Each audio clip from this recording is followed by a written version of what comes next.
students, today we are going to continue our second chapter, sexual reproduction in flowering plants. We studied pollination, outbreeding devices, pollen-crystal interaction. Now we are going to continue artificial hybridization, double fertilization, post-fertilization events, endosperm development, embryogeny, seeds and fruits. So, first thing is artificial hybridization. अभी तक तो हमने देखा naturally pollination होता है, कोई भी pollen grain किसी भी स्टिग्मा पे आके लैंड कर सकता है और फर्टिलाइजेशन हो सकता है. पर व्हाट विल हैपन जब हमें प्लांट ब्रीडिंग प्रोग्राम्स के लिए जब हमें कुछ डिजायरेबल कैरेक्टर का कॉम्बिनेशन चाहिए, डिजायरेबल पॉलन ग्रेन को ही लैंड कराना है, ऐसे कंडीशन में एक टेक्निक है emasculation. Emasculation, removal of male part of the flower. क्या है मेल पार्ट? एंथर्स. तो फ्लावर के मेल पार्ट एंथर्स का removal with the help of forcep in a bud condition is called emasculation. ये है हमारा एक बाइसेक्सुअल फ्लावर. अभी तो फ्लावर ओपन कंडीशन में दिख रहा है. ये इसके एंथर्स हैं. इन एंथर्स को बड कंडीशन में हम रिमूव करेंगे और इस तरीके से ये फ्लावर बन जाएगा और हम इसको बैगिंग कर देंगे सूटेबल साइज के पेपर से. बटर पेपर को यूजुअली हम यूज करते हैं और इसको हम कवर कर देंगे. बैगिंग है. जब स्टिग्मा रिसेप्टिव हो जाएगा तब हम pollen grain, desired pollen grain उसके ऊपर लैंड करा देंगे और फर्टिलाइजेशन हो जाएगा. ये तो कंडीशन थी बायसेक्सुअल फ्लावर में. यूनिसेक्सुअल फ्लावर में क्या होगा? हम फ्लावर को सिर्फ इनिशियल स्टेज में ही, बड कंडीशन में ही वो फ्लावर होगा, उसको बैगिंग कर देंगे ताकि उसको हम अनडिजायरेबल पॉलन ग्रेन के कंटामिनेशन से बचा सकें. जब फ्लावर का स्टिग्मा अगेन रिसेप्टिव हो जाएगा तब हम उस पर डिजायर्ड पॉलन ग्रेन डाल के उसको फर्टिलाइज कर देंगे और फिर से उसको रीबैग कर देंगे. तो it's very simple. Emasculation and bagging. ये प्रैक्टिकल्स के स्पॉटिंग में भी कई बार पूछा जाता है. इंपॉर्टेंट टॉपिक है ये. तो नेक्स्ट इज डबल फर्टिलाइजेशन. आप इस डायग्राम को पढ़ चुके हो. स्टिग्मा के ऊपर बहुत सारे पॉलन ग्रेन्स लैंड कर चुके हैं और पॉलन ट्यूब भी ग्रोथ हो चुकी है. पॉलन ट्यूब में से दो मेल गैमीट, पॉलन ट्यूब में से दो मेल गैमीट अंदर एंटर हो गए हैं. आप ये वाला डायग्राम भी सीख चुके हो बनाना. इस डायग्राम को आप सीधा बनाओ या उल्टा बनाओ, कोई प्रॉब्लम नहीं है. बस ध्यान रखना है कि एंटीपोडल हमेशा आप, एंटीपोडल्स को हमेशा आप चलाजल एंड की तरफ बनाओगे और सिनर्जिड या एग सेल्स को हमेशा आप माइक्रोपाइलर एंड की तरफ बनाओगे. तो ये डायग्राम तो हम पढ़ चुके थे. हम सीधा एम्ब्रियो सैक को बनाकर इसको समझेंगे. ये है एक बड़ा सा एम्ब्रियो सैक. एम्ब्रियो सैक हम इस डायग्राम को बड़ा सा बना रहे हैं. एम्ब्रियो सैक में होंगी ऊपर की तरफ तीन एंटीपोडल्स, नीचे लाजर एंड की तरफ ये एंटीपोडल्स हैं. ये एग एपरेटस में दो सिनर्जिड्स हैं. ये एग सेल है और ये एक सेंट्रल सेल के अंदर दो पोलर न्यूक्लियाई हैं. अब मेल गैमीट्स यहाँ पर एंटर करेंगे. कर चुके थे दो मेल गैमीट्स यहाँ पर एंटर. ये दो मेल गैमीट्स यहाँ पर फर्टिलाइज करेंगे. किससे? यू हैव टू सी. यहाँ पर एक मेल गैमीट इस फीमेल गैमीट यानी एग सेल के साथ फर्टिलाइज करेगा और ये बना लेगा फर्टिलाइज होके जाइगोट. ये जाइगोट बनाने के प्रोसेस को, मेल और फीमेल गैमीट के फ्यूजन को कहते हैं हम सिंगैमी. और यहाँ दो मेल गैमीट्स, दो पोलर न्यूक्लियाई को मेल गैमीट के साथ फ्यूज होने से बनेगा प्राइमरी एंडोस्पर्म न्यूक्लियस और इस प्रोसेस को हम कहते हैं ट्रिपल फ्यूजन. आप इस चीज को यहाँ पर आराम से देख सकते हो, समझ सकते हो. एग सेल फीमेल गैमीट है. जब मेल गैमीट इससे फ्यूज करेगा तो जाइगोट बनेगा और जाइगोट आगे जाके एम्ब्रियो बनाता है. इस प्रोसेस को हम कह रहे हैं syngamy. This process is called as syngamy. और यहाँ दो पोलर न्यूक्लियाई एक मेल गैमीट के साथ फ्यूज करेंगे तो एंडोस्पर्म बनेगा. This process is triple fusion. क्यों? दो मेल गैमीट हैं, दो पोलर न्यूक्लियाई हैं, एक मेल गैमीट, तीन न्यूक्लियस एक साथ फ्यूज हो रहे हैं. That is triple fusion. इस ट्रिपल फ्यूजन और सिंगैमी को मिलाकर कहते हैं डबल फर्टिलाइजेशन. इंपॉर्टेंट टॉपिक है ये. Is it clear? सिंगैमी और ट्रिपल फ्यूजन को मिला के कहते हैं डबल फर्टिलाइजेशन. क्या प्रोडक्ट्स हैं? Zygote and primary endosperm nucleus. Zygote बनाएगा आगे जाके एम्ब्रियो. हम पढ़ेंगे एम्ब्रियोजेनी. बनाएगा एंडोस्पर्म। हम अभी एंडोस्पर्म डेवलपमेंट भी पढ़ेंगे।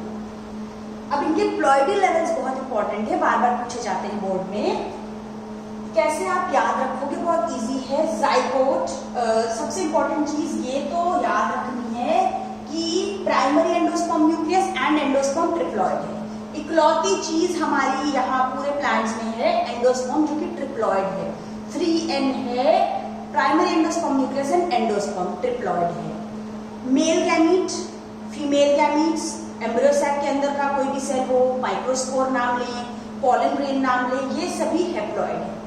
ओके, बाकी सारी सेल्स, पूरा प्लांट डिप्लॉइड है। रूट, स्टेम, लीफ, सारी सेल्स डिप्लॉइड है। Megaspore mother cell, microspore mother cell, और कोई भी सेल लो, जाइगोट लो, सभी डिप्लॉइड है। एंडोस्पर्म ट्रिप्लॉइड है, male gamete, female gamete, pollen grain, microspore, embryo sac की इंडिविजुअल सेल्स सभी हैप्लॉइड हैं, और बाकी पूरे प्लांट की सारी सेल्स डिप्लॉइड है। That you have to remember. Okay, now next is post fertilization events. Fertilization हो गया, अभी डबल फर्टिलाइजेशन, इसके बाद क्या बने products, zygote and primary endosperm nucleus. तो प्राइमरी एंडोस्पर्म न्यूक्लियस से एंडोस्पर्म बनना, जाइगोट से एम्ब्रियो का बनना, फर्टिलाइज्ड ओव्यूल से सीड बनेगा फ्रूट के अंदर, और फ्रूट किससे बनेगा, ओवरी से। इन चीजों का बनना है पोस्ट फर्टिलाइजेशन इवेंट्स। फर्टिलाइजेशन के बाद के इवेंट्स हैं ये। उनमें से सबसे पहला है एंडोस्पर्म डेवलपमेंट, एंडोस्पर्म फॉर्मेशन। अभी तक हमने देखा एंडोस्पर्म कैसा है, ट्रिप्लॉइड है एंडोस्पर्म, 3N है, ट्रिप्लॉइड है।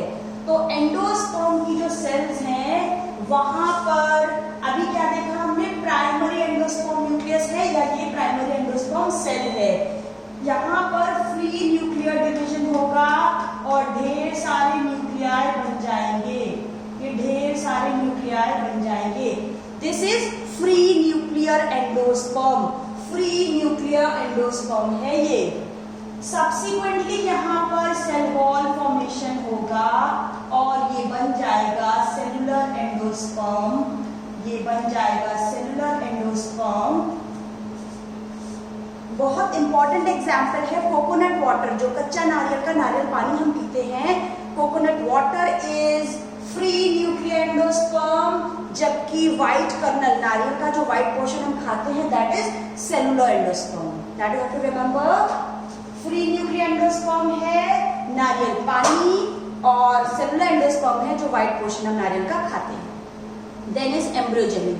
What is embryogeny? एम्ब्रियो की सिंथेसिस या जेनेसिस बनना है एम्ब्रियो का, एम्ब्रियोजेनी। तो एम्ब्रियोजेनी, एम्ब्रियो कहाँ पर होता है, जाइगोट कहाँ होता है, माइक्रोपाइलर एंड पे। तो जाइगोट माइक्रोपाइलर एंड में है, वही माइक्रोपाइलर एंड पे ही एम्ब्रियो का फॉर्मेशन होगा। शुरुआती जो डेवलपमेंटल स्टेजेस हैं वो मोनोकॉट और डाइकॉट एम्ब्रियो की सेम होंगी। वो क्या क्या स्टेजेस हैं, सबसे पहले बनता है pro embryo, globular, heart shape, mature.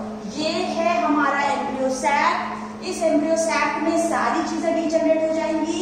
ये देखो एंटीपोडल्स डीजनरेट, डायग्राम उल्टा बना है यहाँ पर, डीजनरेट हो जाएंगी। सिनर्जिड भी डीजनरेट हो जाएंगी।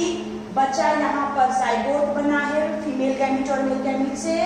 ये सेंट्रल सेल से और मेल गैमीट से एंडोस्पर्म सेल बनी है, प्राइमरी एंडोस्पर्म सेल से एंडोस्पर्म बनेगा, वो बन चुका है वहां पर। और अब यहाँ पर देखते हैं एक चीज और, प्राइमरी एंडोस्पर्म सेल जो बनी है, जो एंडोस्पर्म पूरा डेवलप हुआ है, उसका मेन काम क्या होता है, वो फूड रिजर्व रखता है अपने अंदर, और उसका मेन काम है डेवलपिंग एम्ब्रियो को न्यूट्रिशन प्रोवाइड करना। एक बहुत खास बात है कि एम्ब्रियो के डेवलपमेंट से पहले एंडोस्पर्म का डेवलपमेंट होता है। क्यों? ताकि भगवान ने, नेचर ने एक बड़ा इंपॉर्टेंट फिनोमिना बनाया है कि बच्चे के पैदा होने से पहले ही उसके फूड का इंतजाम हो जाता है। एम्ब्रियो के डेवलपमेंट से पहले ही एम्ब्रियो बन जाएगा, ताकि उस डेवलपिंग एम्ब्रियो के लिए फूड का, नरिशमेंट का प्रॉपर अरेंजमेंट हो जाए। अब एम्ब्रियो डेवलपमेंट की क्या स्टेजेस है हम देख चुके हैं। ये सब सिनर्जिड और एंटीपोडल डीजनरेट हो गई, एंडोस्पर्म बनेगा और यहाँ से एम्ब्रियो बनेगा। एम्ब्रियो बनेगा उससे पहले है, सबसे पहली स्टेज जाइगोट है। This second stage is pro embryo, ये सेकेंड स्टेज है प्रो एम्ब्रियो। और इसके बाद ये देख सकते हो हार्ट शेप्ड एम्ब्रियो बनेगा। ये हार्ट उल्टा जब इसको करेंगे ना तब ये हार्ट शेप्ड स्ट्रक्चर बनी है। This heart shaped embryo and this is mature embryo. क्या 4 स्टेजेस है जाइगोट से? Pro embryo, globular, heart shape and mature. ये डायग्राम भी इंपॉर्टेंट है, पूछा जाता है। अब इस मैच्योर एम्ब्रियो को, इस डायग्राम को अगर आप उल्टा घुमा दो, इस डायग्राम को अगर आप उल्टा घुमा दो तो you will find a diagram like this. This is dicot embryo, dicotyledonous embryo. अगर आपको याद होगा 10th क्लास में आपने डाइकॉट सीड पढ़ा था, तो सीड में 2 कॉटिलेडन्स और एम्ब्रियोनल एक्सिस थी। वो डायग्राम एक बार याद करोगे तो आपको नेमिंग कम से कम पुरानी वाली याद आ जाएगी। 2 कॉटिलेडन्स होंगे और एम्ब्रियोनल एक्सिस, अपर एम्ब्रियोनल एक्सिस में कॉटिलेडन के ऊपर का पार्ट एपिकोटिल, नीचे का पार्ट हाइपोकोटिल, प्लीम्यूल एंड रेडिकल। तो वैसे ही यहाँ पर जब देखेंगे तो this is the diagram of dicot embryo. Dicot embryo में ये 2 कॉटिलेडन्स हैं। 2 कॉटिलेडन्स में सीड फूड स्टोर होता है और ये थोड़े से मोटे से थिक से हो जाते हैं। और यहाँ पर ये क्या है? ये एम्ब्रियोनल एक्सिस है। ऊपर के पोर्शन को बोलेंगे एपिकोटिल, नीचे के पोर्शन को बोलेंगे हाइपोकोटिल। एम्ब्रियोनल एक्सिस के कॉटिलेडन के ऊपर के पोर्शन को एपिकोटिल कहेंगे और उसकी टिप को कहेंगे प्लीम्यूल। ये प्लीम्यूल आगे जाके शूट बनाती है और हाइपोकोटिल की टिप होती है रेडिकल, आर फॉर रेडिकल और आर फॉर रूट बनाएगी आगे जाके, और ये रूट कैप से कवर्ड रहती है। रेडिकल आगे जाके रूट बनाती है। तो this is the simple diagram. ये भी इंपॉर्टेंट है, डाइकॉट एम्ब्रियो का डायग्राम। देखते हैं मोनोकॉट एम्ब्रियो। मोनोकॉटिलेडनस नाम से क्लियर है, एक कॉटिलेडन होगा, सिंगल कॉटिलेडन। सिंगल कॉटिलेडन वो एम्ब्रियोनल एक्सिस के लेटरल साइड पे होता है। इसमें ग्रास फैमिली एग्जांपल है। ग्रास फैमिली में इस सिंगल कॉटिलेडन को कहते हैं स्क्यूटिलम, स्क्यूटिलम। उसके बाद एम्ब्रियोनल एक्सिस वैसे ही होगा। एम्ब्रियोनल एक्सिस के कॉटिलेडन के ऊपर वाले पोर्शन को एपिकोटिल और नीचे वाले को हाइपोकोटिल। हाइपोकोटिल की टिप है रेडिकल और यहाँ रेडिकल एक प्रोटेक्टिव शीट से कवर्ड है, कोलियोरिजा नाम है। ये याद रखना है, इंपॉर्टेंट बात है कि रेडिकल एक अनडिफरेंशिएटेड शीट से कवर्ड है, दैट इज कोलियोरिजा। यहाँ पर ऊपर की जगह एपिकोटिल की टिप है, प्लीम्यूल यहाँ पर आएगी। ये प्लीम्यूल या ये लीफ प्राइमोर्डिया है, ये लीफ प्राइमोर्डिया है। ये भी कवर्ड रहेगी एक शीट से, दैट इज कोलियोक्टिल। ये कोलियोक्टिल से कवर्ड रहेगी।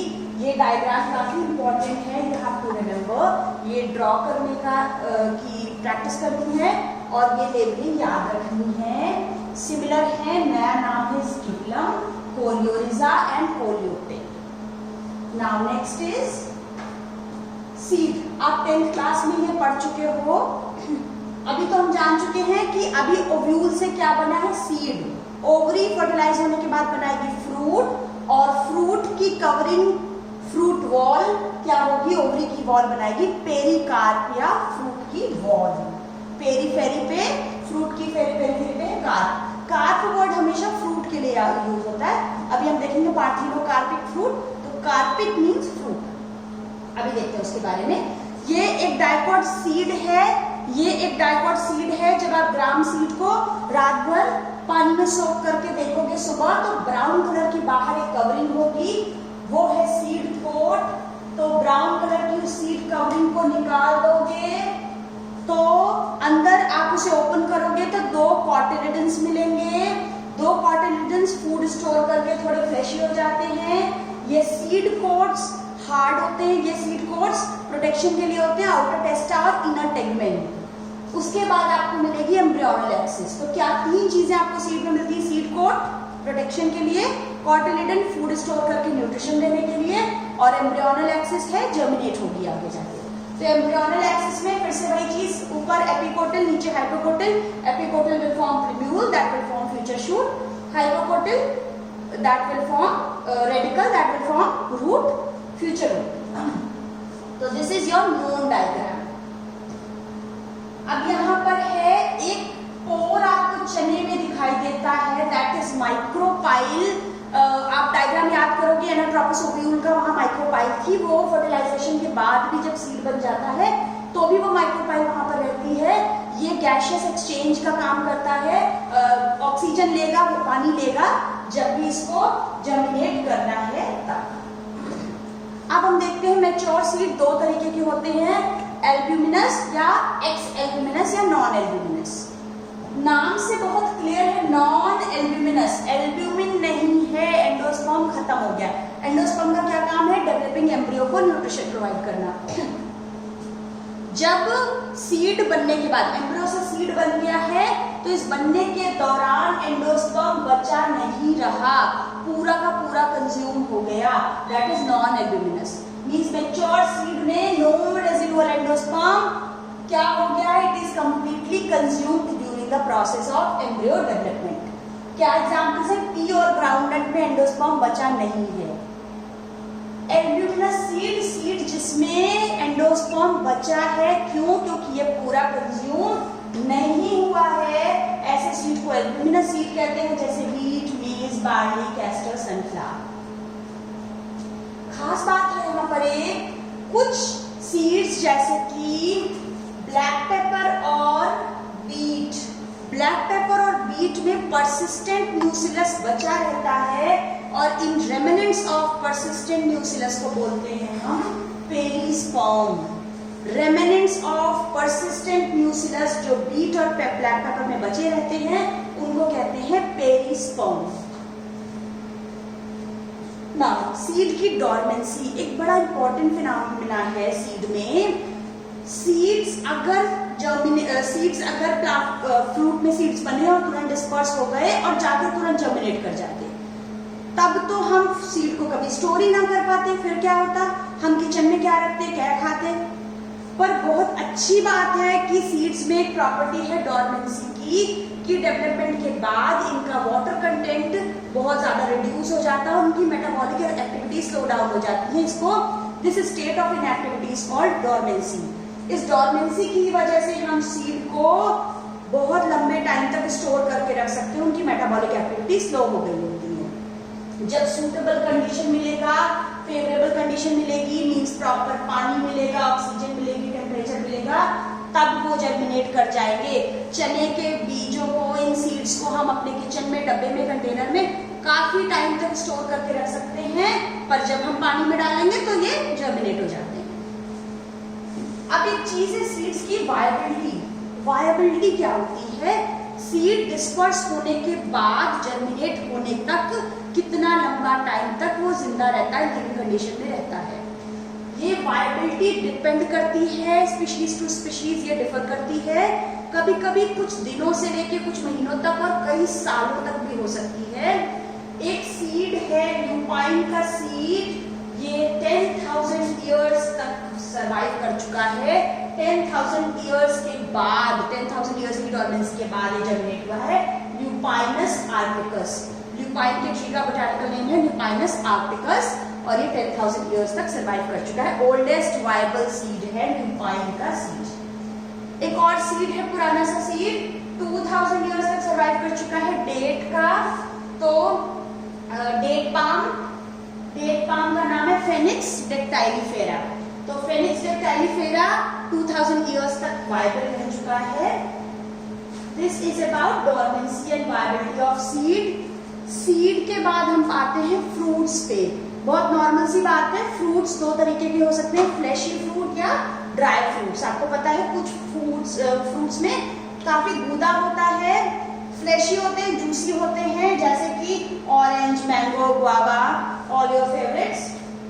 ड्राई फ्रूट्स होते हैं कुछ फ्रूट्स में उतना गूदा या जूस नहीं होता है, सूखे से होते हैं। Groundnut and mustard are the examples of dry fruits. Important, very important, fruits को हम एक और डिवाइड कर सकते हैं on the basis of their development. कैसे, किस चीज से डेवलप हो रहे हैं, कैन ट्रू फ्रूट या false fruit. True fruit question आता है, एप्पल कैसा फ्रूट है? यू कैन राइट मीठा फ्रूट है, टेस्टी फ्रूट है। No, you have to write false fruit है। क्या होता है फॉल्स फ्रूट? हम देखते हैं ट्रू फ्रूट वो फ्रूट्स हैं जो सिंपल ओवरी से डेवलप होते हैं। सारे फ्रूट्स ओवरी से ही डेवलप होते हैं, पर कभी कभी ऐसा भी हो सकता है कि ओवरी के साथ थैलेमस भी कंट्रीब्यूट करे फ्रूट के फॉर्मेशन में। जब थैलेमस कंट्रीब्यूट करता है फ्रूट फॉर्मेशन में तब उसे कहते हैं false fruit. Very very important example apple, strawberry and cashew. ये डायग्राम्स भी इंपॉर्टेंट हैं, कभी डायग्राम आपके पेपर में पूछे जा सकते हैं कि लेबल दीज डायग्राम्स। तो यू शुड नो जो हम एप्पल में खाते हैं पोर्शन दैट इज थैलेमस, ये बीच में सीड है, ये अंदर जब इस तरह से हमने काटा है तो ये सीड्स हैं और ये इसके बाहर एंडोकार्प है, बीच में ये मीजोकार्प है और ये बाहर एपिकार्प है, पेरिकार्प है। ये स्ट्रॉबेरी का फ्रूट है, इसमें भी थैलेमस है। नाउ एडवांटेजेस ऑफ सीड्स, ये भी काफी इंपॉर्टेंट बात है, कई बार ये 2 मार्क्स में पूछा जाता है सीड्स के क्या एडवांटेजेस हैं। तो डॉर्मेंसी की वजह से सीड को हम काफी टाइम तक स्टोर कर सकते हैं और जब कई साल के स्टोरेज के बाद फिर से सूटेबल कंडीशन में वो जर्मिनेट कर जाएगा, ये पहला एडवांटेज है।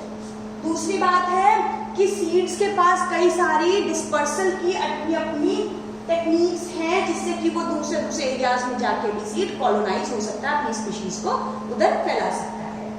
नेक्स्ट इज कि फूड रिजर्व रहता है कॉटिलेडन में, सीड्स में, जिससे कि जब तक सीड खुद फोटोसिंथेसाइज करने लायक नहीं हो जाता है सीडलिंग, तब तक उसको न्यूट्रिशन मिलता रहेगा। नेक्स्ट इज कि सीड कोट, टेस्ट और टेगमेंट जो हमने पढ़े थे, हार्ड कोट्स होते हैं, सीड कवरिंग होती है, वो इसको प्रोटेक्शन प्रोवाइड करते हैं। और सीड की एक और एडवांटेज है कि ये सेक्सुअल रिप्रोडक्शन का प्रोडक्ट है, इसलिए इसमें जेनेटिक कॉम्बिनेशंस बनते हैं और ये इसमें वेरिएशंस होते हैं, बेटरमेंट की तरफ ही जा रहा है। Next is apomixis and polyembryony, again very important topic, polyembryony या एपोमिक्सिस। इससे पहले हम एक बात ये करते हैं, हम 3 मिलते जुलते टर्म्स को एक साथ देखेंगे ताकि कंफ्यूजन ना रहे।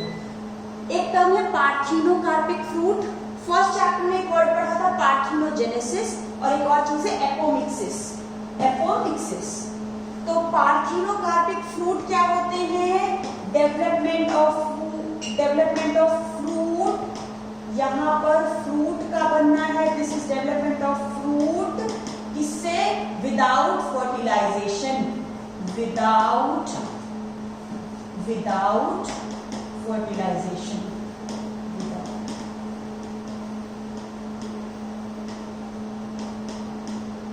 Now, parthenogenesis, development of organisms without fertilization. Apomixis है development of seed without fertilization. ये 3 टर्म्स आपको एक साथ याद रखने हैं तो कोई कंफ्यूजन नहीं होगा, तीनों ही बहुत इंपॉर्टेंट है।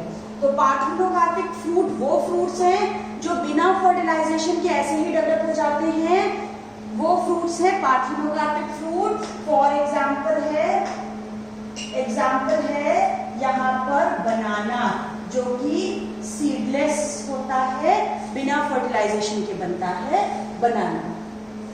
पार्थिनोजेनेसिस है ऑर्गेनिज्म का बनना, एनिमल्स कुछ बनते हैं, जैसे कि फॉर एग्जाम्पल हनी बी, आप 5th चैप्टर में पढ़ोगे, हनी बी मेल गैमेट सीधा डेवलप हो जाता है, मेल ऑर्गेनिज्म है वो सीधा फीमेल गैमेट से डेवलप हो जाता है, वहां फर्टिलाइजेशन नहीं होता। टर्की बर्ड, कुछ लिजर्ड्स, कुछ रोटीफर्स इसके एग्जाम्पल्स हैं। एपोमिक्सिस में सीड का डेवलपमेंट है, बिना फर्टिलाइजेशन के सीड बन रहा है, फॉर एग्जाम्पल एस्टरेसी और ग्रासेस फैमिली में।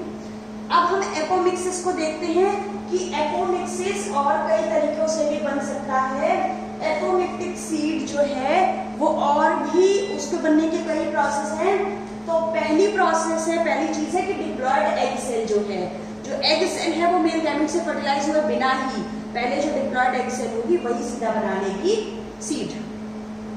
एक दूसरी चीज है कि एम्ब्रियो सैक को सराउंड करती हुई जो न्यूक्लियस की सेल्स हैं, उनमें से न्यूक्लियस की सेल्स जो डिप्लॉयड होती हैं वो बना ले एम्ब्रियो। तो न्यूक्लियस की तो बहुत सारी सेल्स हैं, वो सभी एम्ब्रियो सैक बना लेंगी। तो जब बहुत सारे एम्ब्रियो सैक्स हो जाएंगे, फॉर एग्जाम्पल सिट्रस और मैंगो में, सिट्रस फ्रूट्स में जब बहुत सारे एम्ब्रियो हो जाते हैं, ऐसे कंडीशन को बोलते हैं पॉलीएम्ब्रियोनी। बहुत सारे एम्ब्रियो एक ही फ्रूट में होते हैं, दैट इज पॉली एम्ब्रियोनी। अब लास्ट है कि एपोमिक्टिक सीड का कुछ फायदा है क्या? जो नॉर्मल हाइब्रिड सीड्स हमारे फार्मर्स यूज करते हैं, वो हाइब्रिड सीड्स जब सो करते हैं, हमने अच्छे अच्छे प्लांट्स को मिक्स करके हाइब्रिड सीड बनाए, जब हम सो करते हैं तो कुछ साल बाद उसके कैरेक्टर सेग्रीगेट हो सकते हैं, मीन सेम सीड को हम ईयर आफ्टर ईयर यूज नहीं कर सकते हैं। उसका सोल्यूशन है एपो। इंपॉर्टेंट क्वेश्चन पूछा जाता है कि हम हाइब्रिड सीड्स को क्यों नहीं यूज कर सकते हैं, क्योंकि कैरेक्टर्स सेग्रीगेट हो जाते हैं। आप चैप्टर में पढ़ोगे इस चीज को, तो वहां पर कैरेक्टर्स सेग्रीगेट हो जाते हैं आगे जाके। पर एपोमिक्टिक सीड अगर हम यूज करेंगे, क्योंकि हमने विदाउट फर्टिलाइजेशन बनाया है, तो एपोमिक्टिक सीड जो हम बनाएंगे उन सीड्स में कैरेक्टर्स का सेग्रीगेशन नहीं होगा, अच्छे और खराब कैरेक्टर सेग्रीगेट नहीं होंगे। जो अच्छे कैरेक्टर्स वाला हाइब्रिड सीड बनाया है एपोमिक्टिक तरीके से, वो उन्हीं कैरेक्टर्स को बरकरार रखते हुए कई सालों तक ईयर आफ्टर ईयर हम ग्रो कर सकते हैं। That is the solution for hybrid seeds. This was all about the chapter Sexual Reproduction in Flowering Plants. Thank you guys.